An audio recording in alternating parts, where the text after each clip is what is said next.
1,000 years ago, men believed that the Earth was flat. 500 years ago, men believed that the Earth was the center of the universe, and that the sun, moon, and stars all circled the Earth. 200 years ago, men believed that it was impossible for stones to fall from the sky because there are no stones in the sky. Meteorites, they argued, were merely stones on Earth that had been struck by lightning. 100 years ago, men believed that man could never fly. Bishop Wright said that flying was reserved for the angels. His two sons, Wilbur and Orville, later proved their father wrong. 50 years ago, Sir Harold Spencer Jones, the director of the Greenwich Observatory, predicted that man would never set foot on the surface of the moon. It's one small step for man, one giant leap for mankind. 30 years ago, stories about UFOs circling the globe and landing on this planet were considered hoaxes or hallucinations. Yet more than 15 million witnesses, equipped with photographs, movies, videos, physical records, and scientific data, have proven, again, that man can be wrong. Most people today envision UFOs to be exactly as they are portrayed in most science fiction films and books. This is, of course, a relatively recent conception that has been stimulated, perhaps, by our expanding knowledge of outer space. But strange sights appeared in the skies long before spaceflight or manned flight of any kind was possible. And in each century, these visions took on identities that tell much about the world view of those who saw them. Alexander the Great and his army, for instance, were harassed by a pair of flying objects in 329 BC. Most of the soldiers fled the scene, but some of the hardier men stood their ground and tried to hit the disc with their arrows and with stones from their slings. In 1492, just 4 hours before discovering land, Christopher Columbus saw a bright glowing object come out of the sky, go into the water, and travel slowly through the water very close to the ship that he was on. Engraved onto a French token minted in the 1860s is a disc-shaped flying object that experts say may have commemorated a daytime UFO sighting. The great British astronomer Edmund Halley of comet fame also saw a series of unexplained aerial objects in March of 1716. One of them lit up the sky for more than 2 hours and was so brilliant that Halley could read a printed text by its light. There were sightings in 1897 of a lighter-than-air ship that had propellers, porthole windows, and brilliant searchlights which it directed at the ground. In 1917, what may have been the largest crowd ever to witness a UFO occurred in Fatima, Portugal. 50,000 people watched in amazement as a huge silver disc began spinning like a windmill and dancing about in the sky. After plunging toward the Earth, it climbed back into the sky and disappeared into the sun. One night during the summer of 1948, Clyde W. Tombaugh, the astronomer who discovered the planet Pluto, was sitting in the back of his home at Las Cruces, New Mexico. He and several witnesses, including other members of his family, watched a strange glowing craft move overhead. All of the witnesses agreed that the object was definitely a solid ship and that it was probably some form of extraterrestrial device. World War II Allied Air Force pilots reported UFO sightings over Germany. They appeared out of nowhere and seemed to be toying with the aircraft. Military pilots termed them Foo Fighters, Foo being the French word for fire. Retired Air Force Major Paul Deutsch describes an encounter with his crew over Japan. The particular one that my crew saw was an orange-red color, and it paced our aircraft for miles and miles off the left horizontal stabilizer. We don't know how far off. It's very difficult to determine. And so the top gunner, who had control of all the guns in the back of this B-29 bomber fired a burst. The tracers were seen to go directly toward it, but nothing happened. It's at that time that I saw it. We thought it was a Japanese secret device, probably developed by the Germans. And I might add that the fellows over in the European theater thought it was a German device, and the Germans thought it was an Allied secret weapon, and everybody thought it was somebody else's. No one knew what it was. On December 5th, 1945, a squadron of 5 Avenger torpedo bombers with 14 experienced crew members flew out of Fort Lauderdale Naval Air Station in Florida. It was a short, routine flight. Each plane had a full load of fuel, and weather conditions were excellent.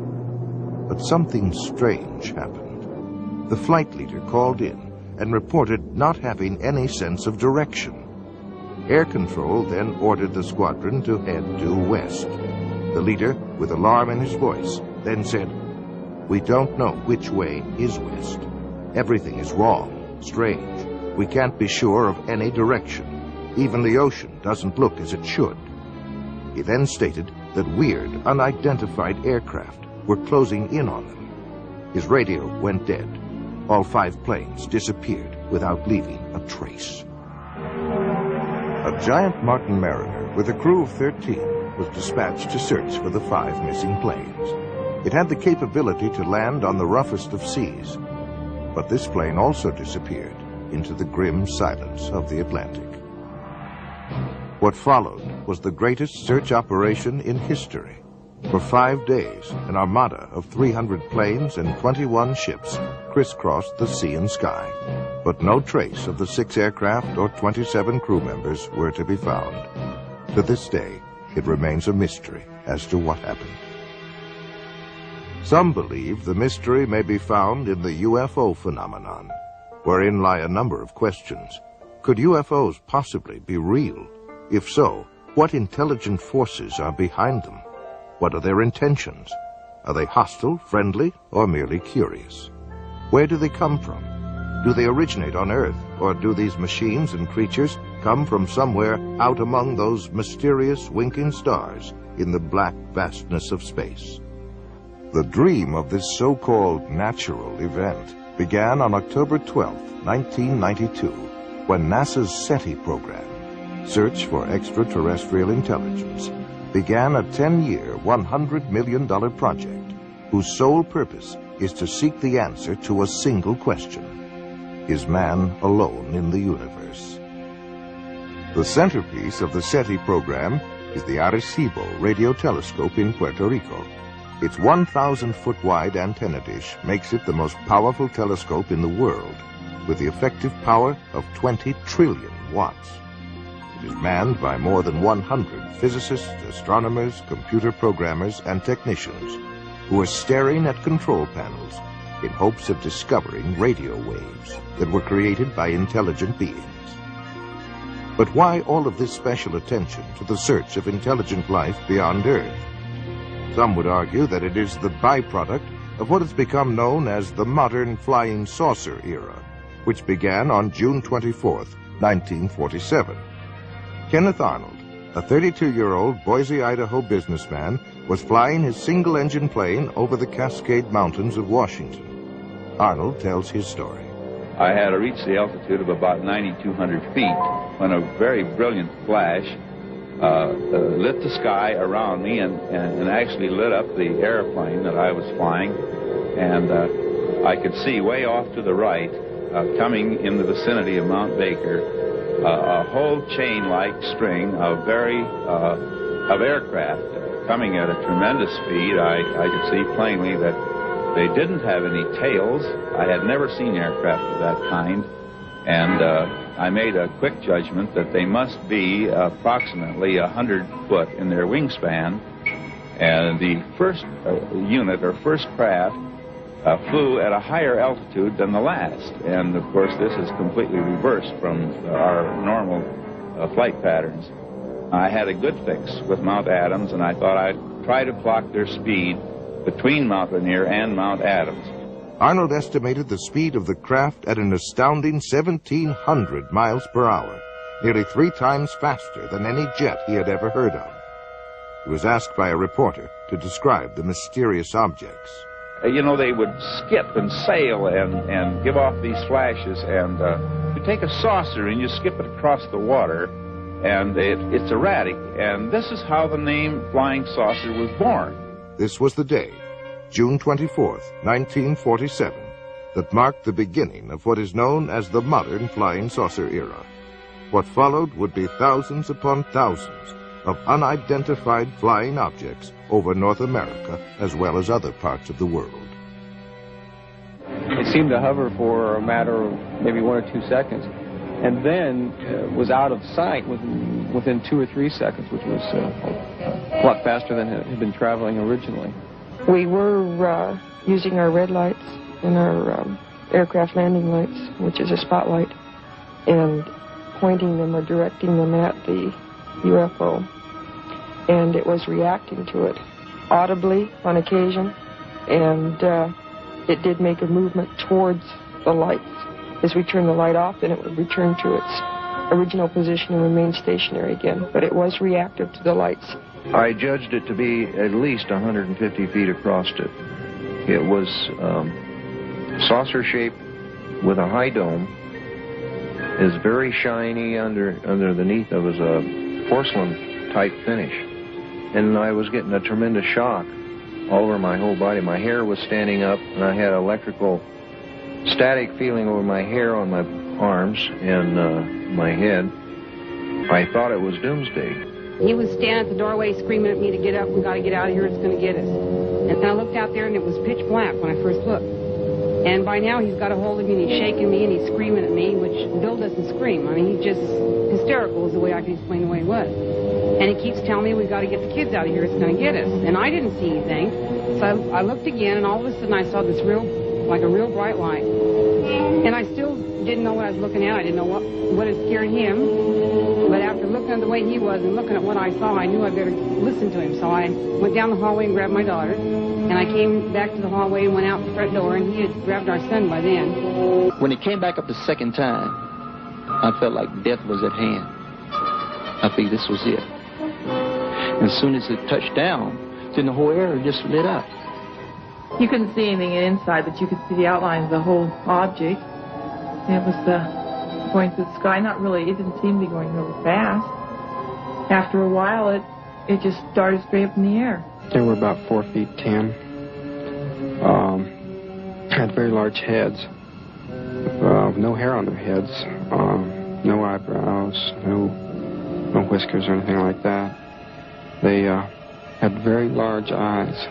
The odor itself I smelled stronger when the beings were near me. And when they looked at me, we did not talk verbally like we're talking now. It was a telepathy type thing. A recent Gallup poll estimates that 1 out of every 2 Americans believe in the existence of UFOs. Over 15 million people have reported seeing UFOs, of which over 2,000 were encounters with landed UFOs and their occupants. UFOs have been fired upon by jet fighters and anti-aircraft missiles, but with no effect. They give off powerful electromagnetic charges, often causing the breakdown of engines and electrical circuitry. They evoke strange and fearful reactions in animals and frequently cause profound psychological disturbances in humans. They have the ability to materialize as if from nowhere, but more often vanish into thin air in the midst of a sighting.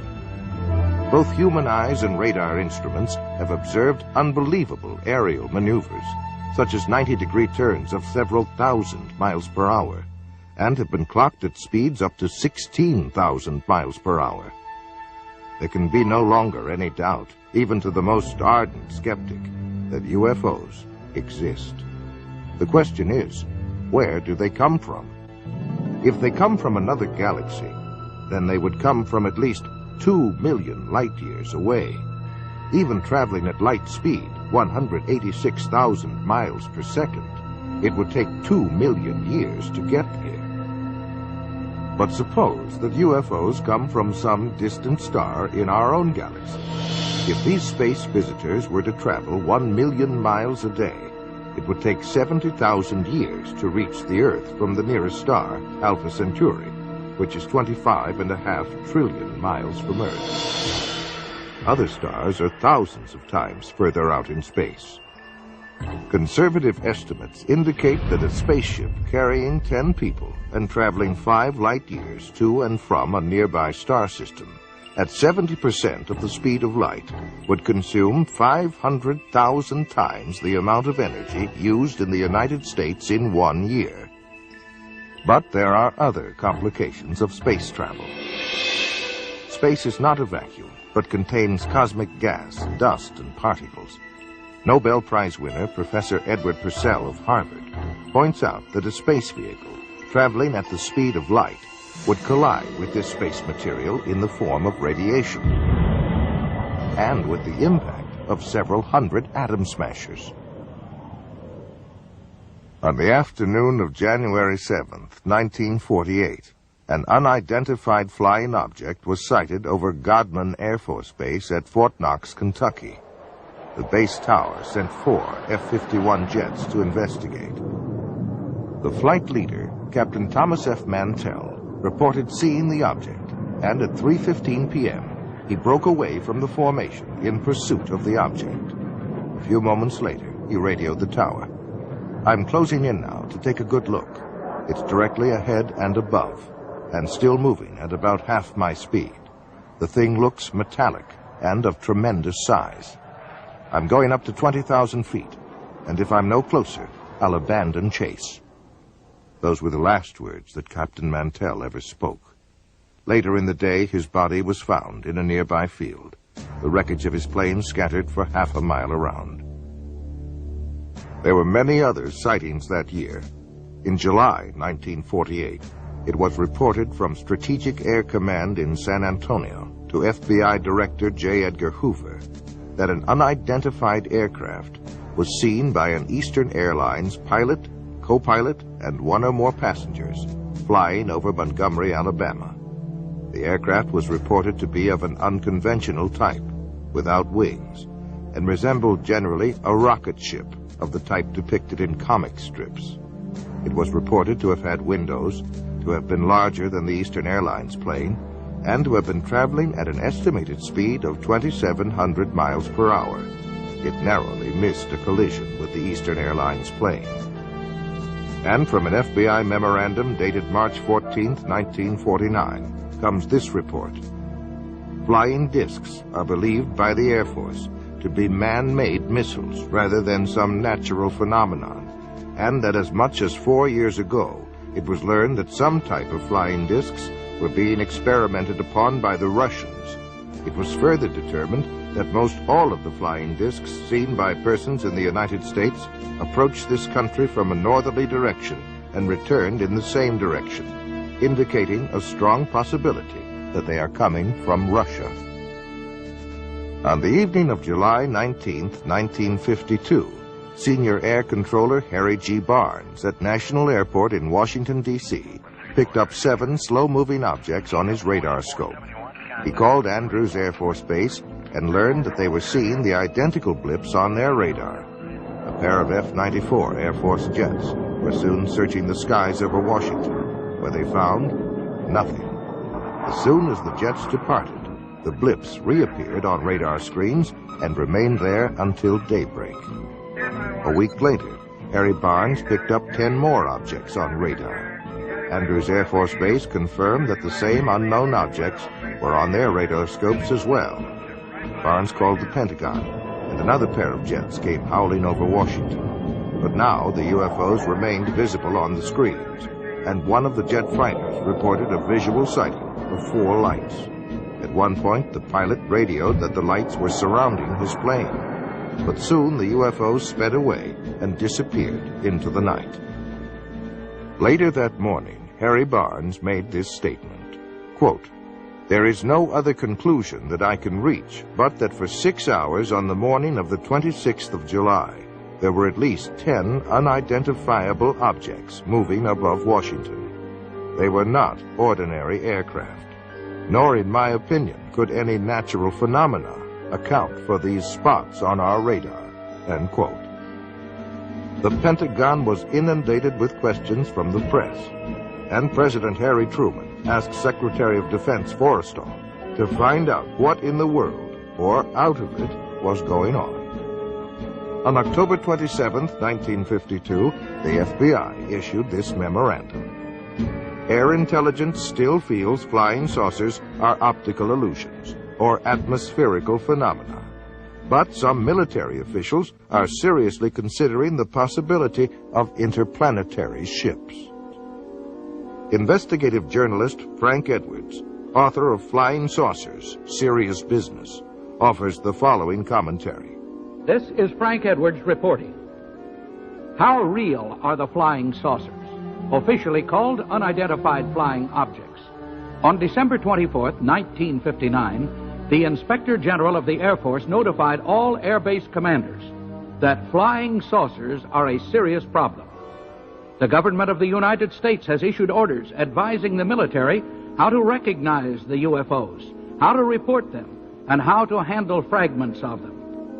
Slowly but surely, the nature and extent of this remarkable phenomenon has become public knowledge. By patiently piecing together these bits of evidence as they become available, by carefully weighing the guarded statements of scientists and military agencies involved in the study of unidentified flying objects, we shall see that they are indeed serious business.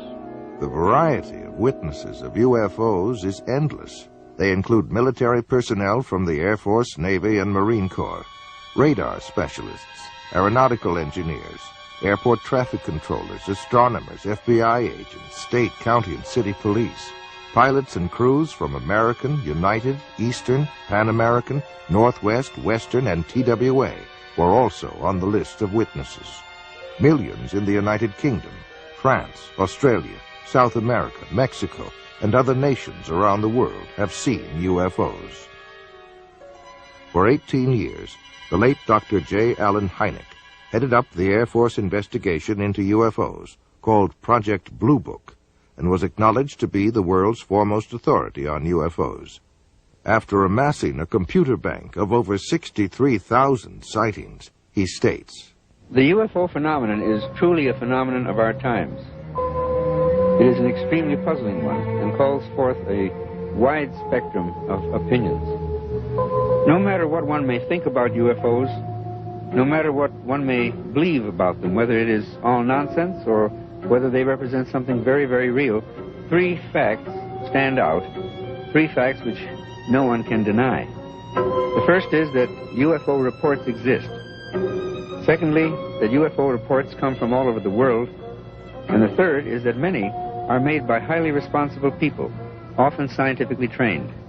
We scientists have no positive proof yet of the origin or even of the reality of these strange reported craft, but we do know that the reports themselves are very real. To find the answer to this magnificent scientific puzzle, the UFO phenomenon, we need to approach it with a truly open mind so we can explore all possible avenues of explanation." Among those who claimed to have seen UFOs was Senator Barry Goldwater, who said, quote, "Flying saucers, unidentifiable flying objects, or whatever you want to call them, are real," end quote.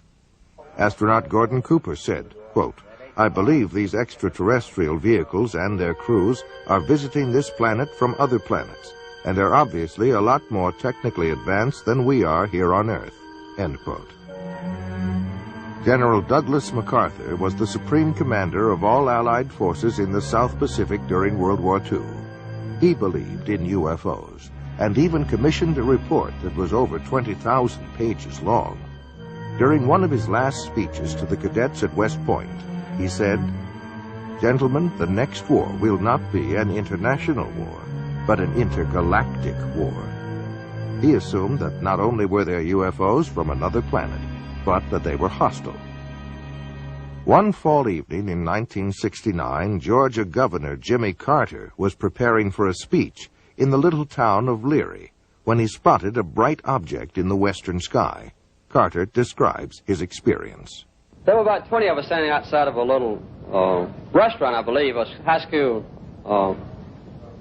lunchroom, and a kind of a green light appeared in the western sky. This was right after sundown, and it got brighter and brighter, and then eventually it disappeared.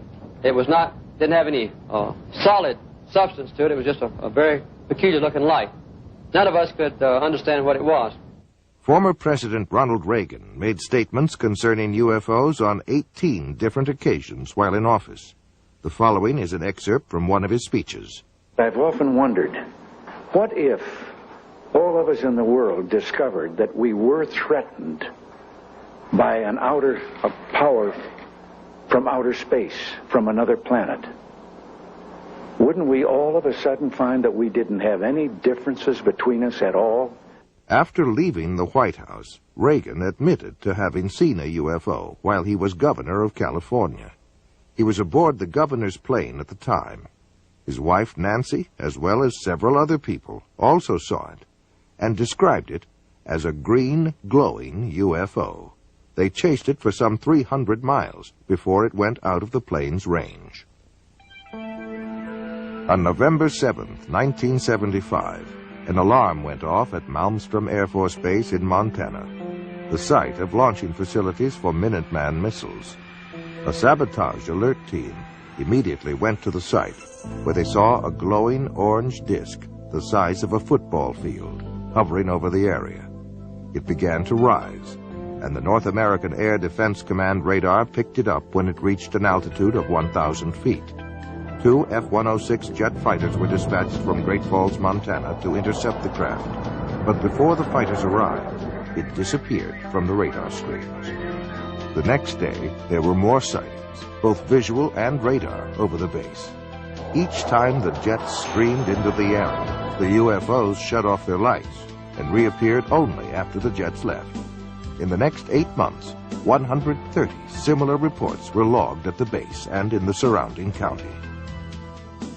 An early and prominent champion of UFOs was one Donald E. Kehoe, a U.S. Naval Academy graduate and a retired Marine Corps major.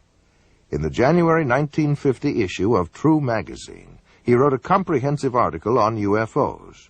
It caused an instant sensation and became one of the most widely read and discussed articles of the day. He claimed that none of his high-level sources would talk about UFOs, which he took as powerful evidence that something tremendously important was being covered up. This is not an attack on the Air Force spokesman or the project spokesman. They are simply following orders to explain away all UFO sightings as quickly as possible when they become public and deny that UFOs really exist. We have not been hiding anything. The investigations have been made public. The explanations of those where there is a clear explanation have been made public. He later became director of the National Investigation Committee on Aerial Phenomena, where he questioned many governmental agencies about their possible involvement or knowledge of UFOs. The following is an excerpt of a letter from the FBI in answer to one of Major Kehoe's inquiries. In response to your letter of September 22, 1958, this Bureau does not have information on unidentified flying objects which can be released. This does not imply that this Bureau has information concerning unidentified flying objects which cannot be released. Possible communications with extraterrestrial vehicles from another planet, should the unidentified flying object prove to be an extraterrestrial, is not a function of the Federal Bureau of Investigation. Signed, John Edgar Hoover, Director of the FBI. There are 6 distinct categories of sightings. Close encounters of the first kind refers to a mere sighting of an unidentified flying object. Close encounters of the second kind includes both the sighting of a UFO as well as tangible proof of the craft having been there, such as marks on the ground, the scorching of grass, or the interference of electrical circuits. Close encounters of the third kind is the direct confrontation with a space being or entity sometimes called a humanoid. Close encounters of the fourth kind involved alleged abductions by UFOs, where people claim to be involuntarily taken on board a UFO, usually for experimental purposes. Close encounters of the fifth kind involve contactees, or those persons who claim to be in personal contact with UFO entities, usually through metaphysical or occult means. Close encounters of the sixth kind include injuries or deaths resulting from a UFO close encounter.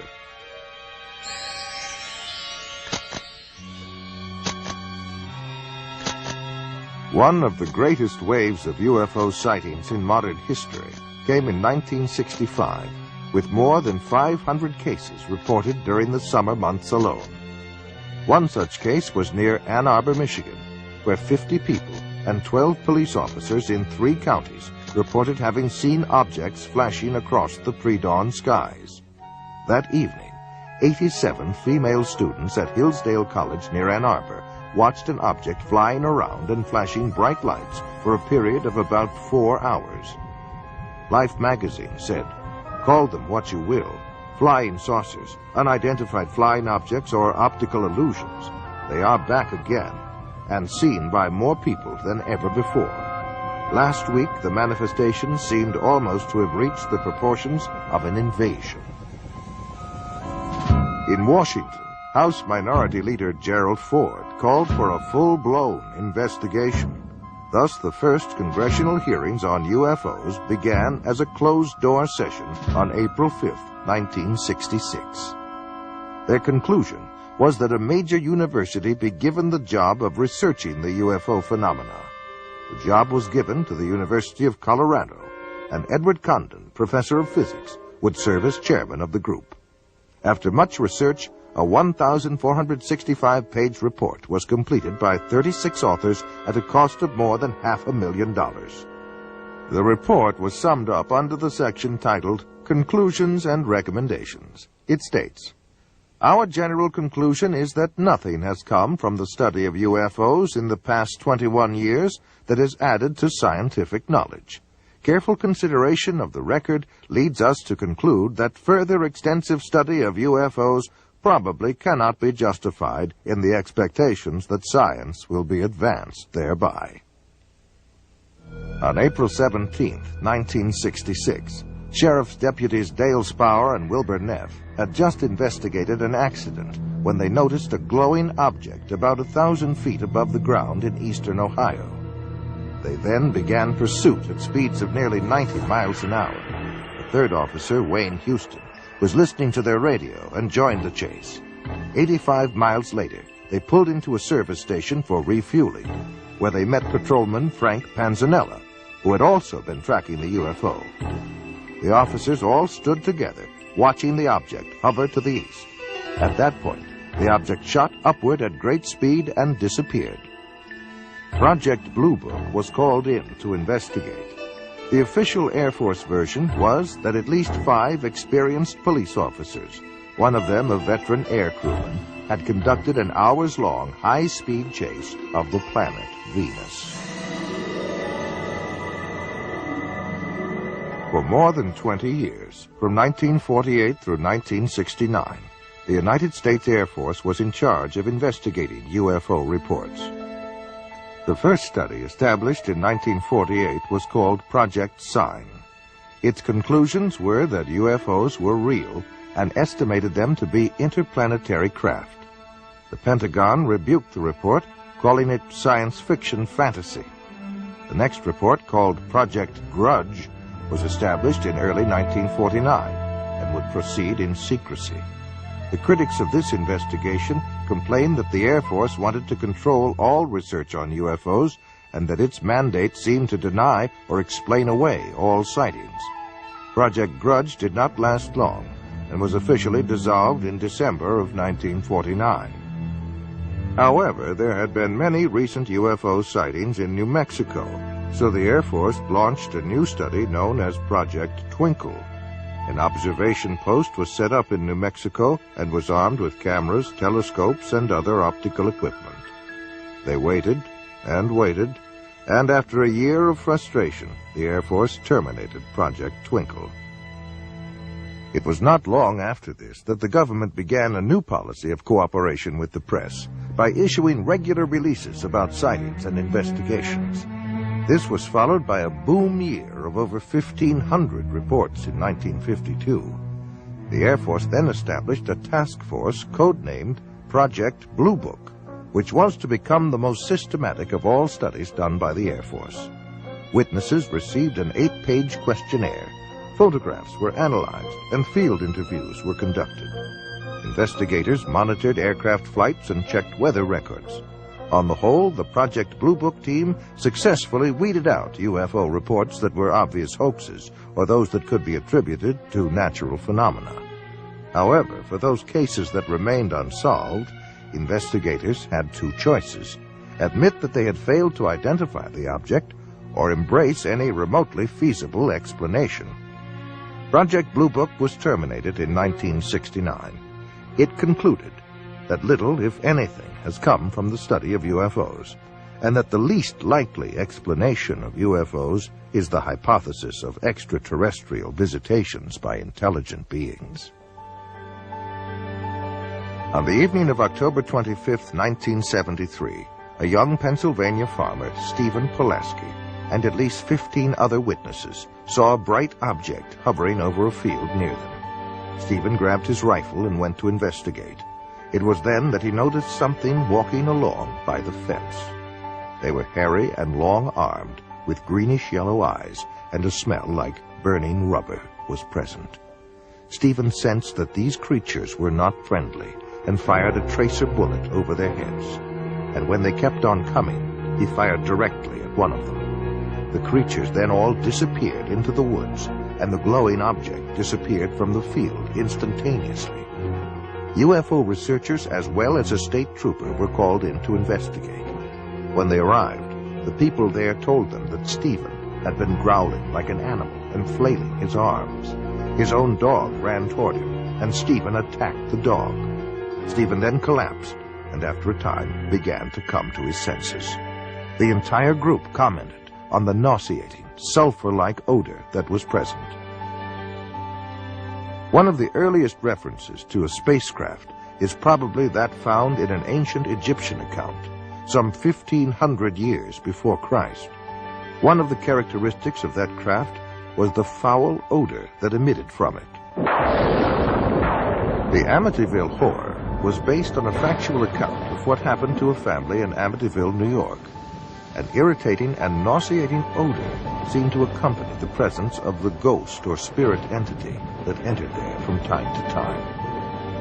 Whitley Strieber wrote of his abduction experiences in his book Communion. He said he could smell their presence and that it smelled like sulfur. On October 11th, 1973, Charles Hickson and Calvin Parker were fishing when a strange craft descended and hovered near them.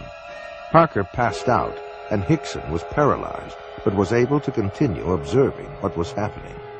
Two entities then emerged from the craft and picked Hickson up by his arms and carried him inside the ship, where he was thoroughly examined. He was then taken back to where they had been fishing on the riverbank. When the two fishermen went to the sheriff's office to report their story, they were interrogated and then left alone in a room with a hidden microphone. The recording of their conversation revealed that both men were quite frightened by their experience. The emotional trauma had been so great to Parker that after Hickson left the room, he began to pray. Ultimately, he suffered a nervous breakdown as a result of his experience. In the spring of 1959, UFOs brought panic to Soviet radar and Air Force personnel by hovering and circling for more than 24 hours above Sverdlovsk, headquarters of a tactical missile command. Red fighter pilots were ordered airborne to chase the UFOs away, but later reported that the alien objects easily outmaneuvered their jets and zigzagged to avoid their machine gun fire.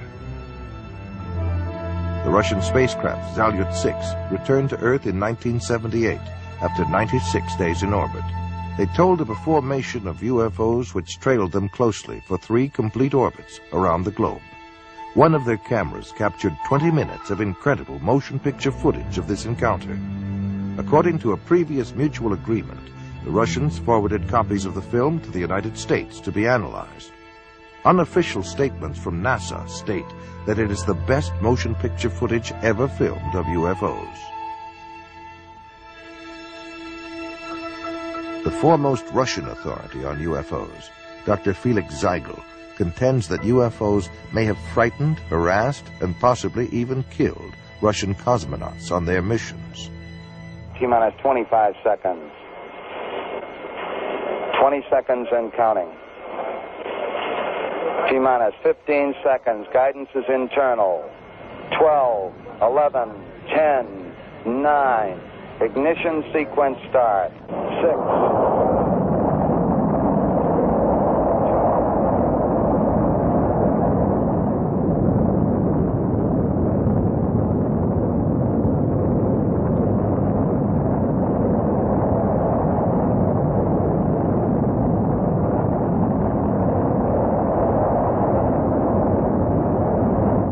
On at least 6 space missions, United States astronauts have encountered UFOs. Journalist Frank Edwards records the following incident. As Major Cooper was making his final orbit of the Earth in May of 1963, he was approaching Perth, Australia. Suddenly, Major Cooper radioed down to the tracking station that he was being approached by a greenish glowing disk with a faint red glow on one side. It was traveling east to west, which no man-made satellite does. 200 persons at the tracking station watched the object on the gear there. They saw it approach Cooper. Then it veered away from him and sped on out into space. It was only the first of many such cases. Every American astronaut since Gordon Cooper has also been approached by unidentified flying objects. And each time the UFOs come closer to the astronauts, and each time they remain a little longer. In 1965, Major Edward McDivitt photographed one of these objects near the capsule in which he was orbiting the Earth over the Pacific Ocean. And the photograph, as released by the National Aeronautics and Space Administration, clearly shows a bright egg-shaped thing which leaves a visible trail from its propulsion system. The more we study the evidence that is being assembled all over the Earth, the more inescapable the conclusion that man had best prepare himself for the greatest event in human history, the realization that we are about to contact or to be contacted by sentient beings from elsewhere in the universe. The late General Douglas MacArthur said that this confrontation would be the greatest challenge man ever had to face. Are we ready for it when and if it comes? Frank Edwards reporting. Gemini 5, 10, and 11 have all had similar encounters. So convinced was astronaut Edgar Mitchell of the existence of UFOs that he retired from the U.S. space program to devote full time to UFO investigation. During our first mission to the moon, Mission Control recorded the following broadcast of strange noises that were heard on the Apollo 11 spacecraft.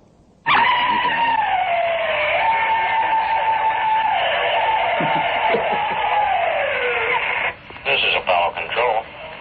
Still no explanation. The weird noises emanating from Apollo 11, if indeed it is from Apollo 11. Perhaps it will all shake out later in the mission as to what these strange noises are.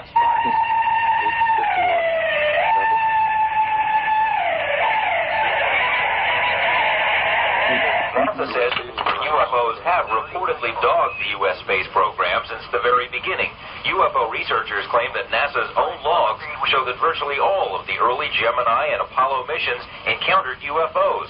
NASA has explained most of these sightings as space debris or solar flares, but some of its own astronauts have disagreed.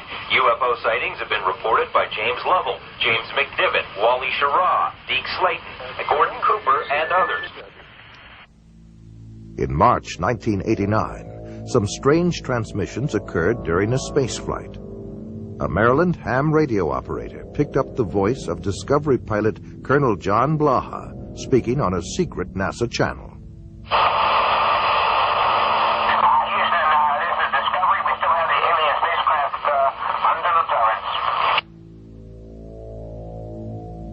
Houston,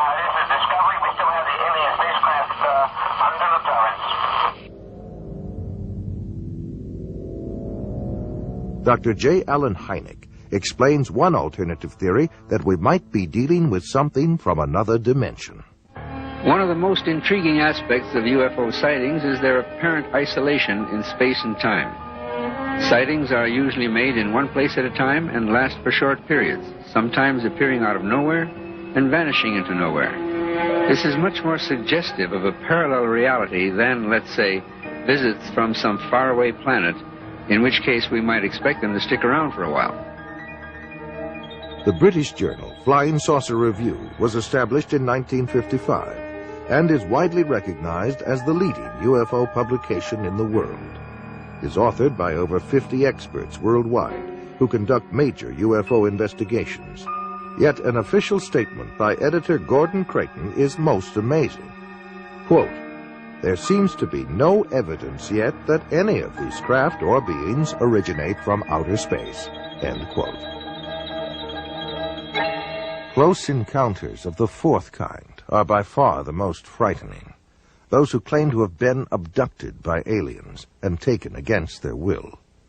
Perhaps the most famous case was that of Betty and Barney Hill. Their story began on the night of September 19th, 1961, as they were returning to their New Hampshire home from a vacation in Canada. They saw a distant point of light which seemed to move erratically. As it moved closer, it became more intense. Betty Hill remembers. This craft left the top of the mountain, came out of the highway, and stopped in midair. Barney took the binoculars and started out of the car in an attempt to identify the craft. And as he did this, he saw a group of figures standing in the windows looking down at him. One was saying to him, "Don't be afraid. Keep looking. Keep looking. Stay there. Don't be afraid. No harm's going to come to you, but stay there." And the craft started to descend. And Barney ran back to the car, saying we had to get out of there. They were going to capture us. And we took off speeding down the highway. They made it home without further incident. But in the days and months that followed, they experienced nightmares, flashbacks, and extreme anxiety. They were also unable to account for more than 2 hours between the time they first encountered the UFO and the time they reached home. Where had the missing time gone? What had happened? They sought out a psychiatrist, and through hypnosis, Betty and Barney Hill narrated a tale much stranger than the one that had been lodged in their conscious minds. Barney put on the brakes, the car motor died. They separated, came up on each side, took us out, took us in a path through the woods, took us on board, gave us physical examinations. We were being kidnapped. Betty Hill remembers being able to offer a detailed description of her alien abductors. They were all shot. The leader, I would say, was my height, or just a little taller than I am, and I'm 5 foot. They were bald, no hair, no eyebrows, no eyelashes, and no earlobes, no ear, we could say. Very large eyes, very small flat nose, thin slit for men. Betty Hill said that they were most interested in human sexuality and that they communicated through a form of telepathy that sounded like a voice loud and clear inside their heads. Bud Hopkins has written several books on UFOs, including Missing Time and Intruders. He is one of the foremost experts on abduction cases, otherwise known as close encounters of the fourth kind. And now we've come to the conclusion that abduction, of their involvement with human beings, that this is the center of the entire UFO phenomenon, and that actually when people have UFO sightings, it's very possible that what they're seeing is something on its way to or from an abduction of somebody. They're not just flying around up there, they are interested very profoundly in human beings. Whitley Strieber claims to have been abducted by alien beings on more than one occasion and wrote of his experiences in his best-selling book, Communion. I've had, since I wrote Communion, over 55,000 letters from people around the world who've had this similar things that think they have happened to them, and we still get about 200 a week. The Intruders Foundation and the Fund for UFO Research show that 1 out of every 50 American adults, 3.7 million people, indicate that they may have had an abduction experience with an unidentified flying object. I remember my mother was taken in a Jeep, and that I was there with a UFO. There was a beam of light that came down, and I was beamed onto the ship. These experiences sound crazy. It sounds impossible. It is impossible according to our physics, but we often use hypnosis to help flesh out all the recollections. A top scientist, Dr. Leo Sprinkle, conducted a 5-year study of 82 persons who reported UFO experiences. Most of them were able to relive the experience through hypnosis, and all suffered severe psychological disturbances afterwards. They claimed to have been taken inside spaceships and examined by humanoids who communicated telepathic messages to them. Dave Hunt is an investigative journalist. His research and consulting expertise takes him around the world. Cal State University, Long Beach. And again, I forget the names of the scientists there who were working on this, and this is a number of years ago now. They did research, and they took people at random. And unless you're going to say everybody's been abducted, they took people at random and who had no such idea, no indication they'd ever been abducted. And they hypnotized them, took them into a deep state, then suggested that they were being approached by a UFO, asked them to describe it. Their description was the same as the others. They suggested, you're being taken aboard, or what do the entities look like? And they came up with similar descriptions, and then when they're taken aboard, they're, what's happening to you? Well, I'm getting a medical examination, you know, or... In his book, Secrets of the UFOs, ufologist Don Elkins made the following observation. I have found that some people can achieve the contact phenomenon simply by being hypnotized, and the same general message permeates over 90% of the millions of words received by thousands of people around the world. No one knows what hypnosis is. No one knows what goes on in the mind. It's an altered state of consciousness like yogis and witch doctors have been practicing. It loosens the normal connection between your spirit and your brain, and of course if the hypnotist can control you, make all kinds of suggestions, make you think things are happening that are not happening, make you think you have powers that you don't, experiences that you haven't, even implant memories. Other beings, if there are other minds out there, they could also do the same thing.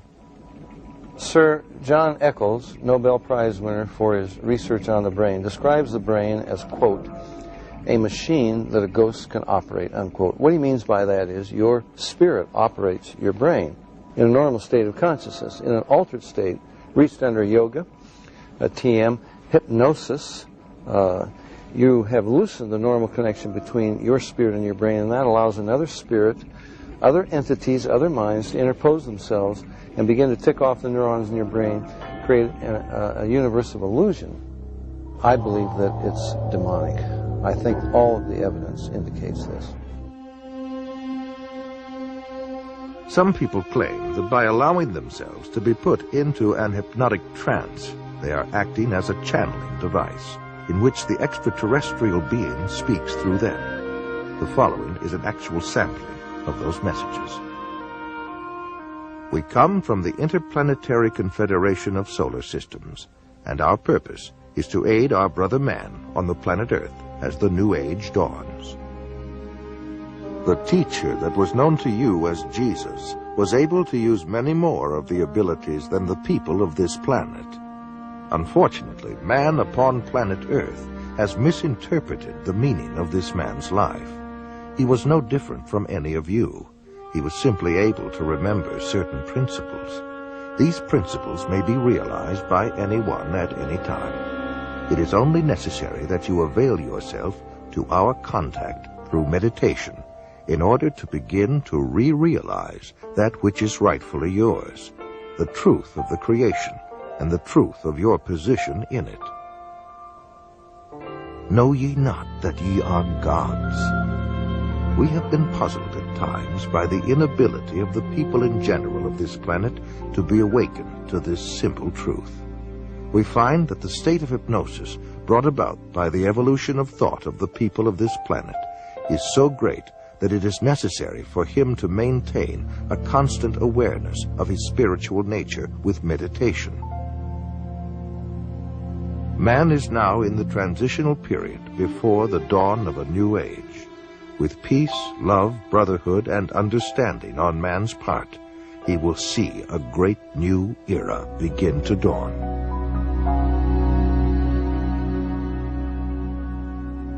In his book, Flying Saucer Pilgrimage, Bryant Reeves summarizes his findings in this statement. From our analysis, the teachings of the space beings appear to support many of the principles taught in Oriental philosophy by seers of the Far East. UFO researcher John Weldon then offers this question. How credible is it to think that literally thousands of genuine extraterrestrials would fly millions of light years simply to teach New Age philosophy, deny Christianity, and support the occult? And why would the entities actually possess and inhabit people just like demons do if they were really advanced extraterrestrials? Dr. Pierre Guérin, an eminent scientist associated with the French National Council for Scientific Research, concludes that UFO behavior is more akin to magic than to physics as we know it, and that modern UFOnauts and the demons of past days are probably identical. The word demon in Greek comes from the root meaning knowledge or intelligence, implying that demons have access to knowledge and information denied to ordinary mortals. After what happened to me, the communion experiences, I decided that that might be a good idea to accept the idea of the devil just in case that's what I saw. If you look closely at the life of the world, you see the workings of evil in the world. There seems to be a sort of machinery behind it that is far beyond just the accident of human life. You can literally hypnotize a person, tell them that there's a cat in their lap, they will see it, they will hear it, purr, they will pet it and feel it. It's not physically there. You tell the cat to scratch them, you know, and bring them out of it. There are scratch marks on their cheek. A non-physical object, under the right conditions, can leave physical evidence. I think it's demonic. It's a spiritual power of some kind for which there is no physical explanation. You can't explain it with the laws of chemistry and physics as we know it. John Keel is a world-renowned expert on UFOs and has written numerous books and articles on the subject. A self-described agnostic, he made this statement. Thousands of books have been written on the subject of demonology, which is the ancient and scholarly study of monsters and demons. The manifestations and occurrences described in this literature are identical to the UFO phenomenon. Victims of demonic possession suffer from the same medical and emotional symptoms as the UFO contactees. I would say I was assaulted by something from the unknown rather than possessed by it. I hope that I was never possessed by it, although there are those who might disagree with me. And I don't think it was something out of craziness. If it came out of my mind, it came out of a part of my mind that is universal to us all. Like Stryper, there are thousands of others who have also sensed something evil and demonic. Something is here, probing people, inspecting them, planting thoughts in their minds, and manipulating their bodies. I do know from different things that are still occurring within my body that I'm still being visited. In Close Encounters of the Third Kind, that first film that came out about UFOs, the house that the mother and little boy were living in, you know, the toys began running around and screws unscrewing in the presence of UFOs. What the film was saying was the same people that run UFOs run haunted houses. And I would say that's absolutely true. In 1969, the United States Printing Office issued a 400-page publication entitled UFOs and Related Subjects, an Annotated Bibliography. The author was the senior bibliographer for the Library of Congress, Miss Lynn E. Cateau. During her research, she read over 1,000 articles, books, and other literature. She summarizes her findings in the preface of the bibliography. A large part of the available UFO literature is closely linked with mysticism and the metaphysical. It deals with subjects like mental telepathy, automatic writing, and invisible entities, as well as phenomenon like poltergeist manifestations and possession. Many of the UFO reports now being published in the popular press recount alleged incidents that are strikingly similar to demonic possession and psychic phenomenon that have long been known to theologians and parapsychologists. This document was compiled for the United States Air Force and is now in the Library of Congress. Dr. Jacques Vallée has addressed the United Nations on UFOs and was the model for Lacombe in Steven Spielberg's Close Encounters of the Third Kind. He is the author of 8 books on UFOs and has been widely recognized as the premier investigating scientist in the realm of UFO research. In his book, Messengers of Deception, Vallée says, an impressive parallel can be made between UFO occupants and the popular conception of demons. And in his book, Confrontations, he writes, the medical examinations to which abductees are said to be subjected, often accompanied by sadistic sexual manipulation, is reminiscent of the medieval tales of encounters with demons. He also made this statement, I believe that when we speak of UFO sightings as instances of space visitations, we are looking at the phenomenon on the wrong level. We are not dealing with successive waves of visitations from space. We are dealing with a control system. And he states, UFOs are the means through which man's concepts are being rearranged. They are engaging in a worldwide enterprise of subliminal seduction. Jacques Vallée, at least at that time when he wrote that book, was an agnostic. Interesting that he comes to basically the same conclusions I do as a Christian from my research. And he said about UFOs, they're real, but they're not physical. They're messengers of deception.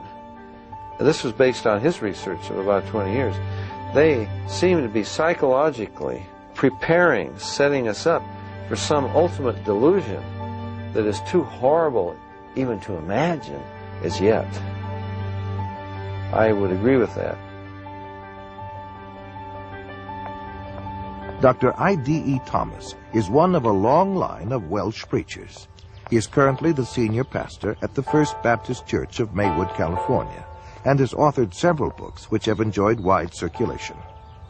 In his book, The Omega Conspiracy, Dr. Thomas explains the phenomenon of unidentified flying objects and offers an explanation that could identify the beings who operate them. As incredible as his explanation may sound, let us regard the ancient saying of Heraclitus, who 500 years before Christ said, because it is sometimes so unbelievable, the truth escapes becoming known. The answer to all this and the clue to this cosmic riddle may be found in the ancient book of Genesis. And back there in chapter 6, we are told of a very amazing and bizarre event. The sons of God saw the daughters of men and saw that they were beautiful, and they lusted after them. And then we read they married them and sired children from them.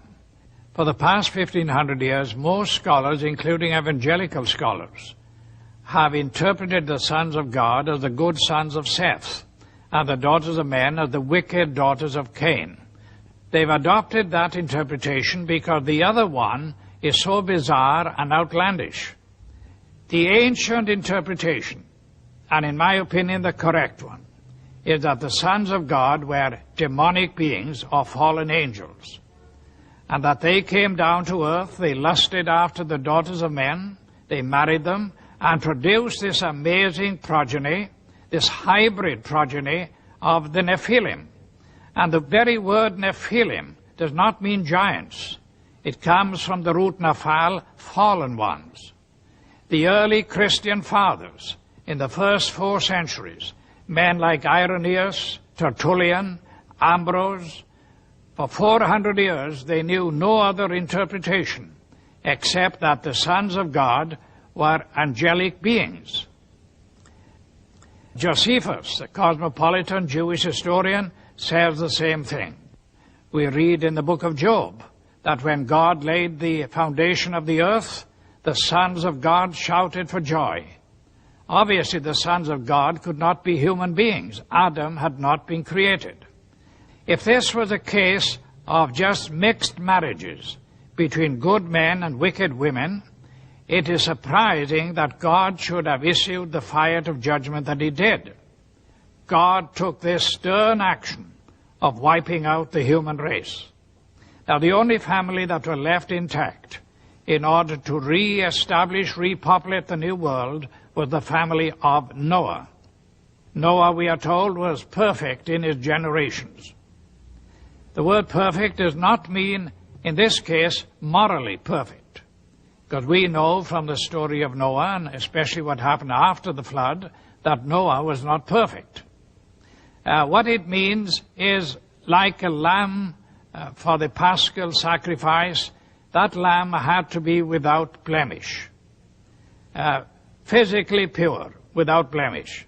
So it seems was the case of Noah, the only family that remained uncontaminated from these strange beings that appeared from space.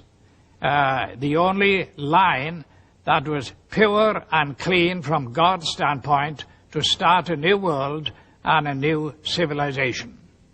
Jesus said, "As in the days of Noah, so in the days of the coming of the Son of Man." Of all the patriarchs and prophets of the Old Testament, the key to prophecy above all others is Noah. And something happened in the days of Noah that was a distinctive characteristic of Noah's time that didn't happen before or after. Wars and famines and pestilences and natural disasters have always happened.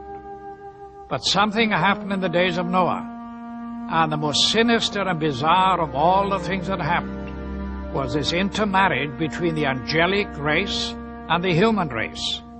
And of course the mastermind behind it all was another angel, a fallen angel, Lucifer.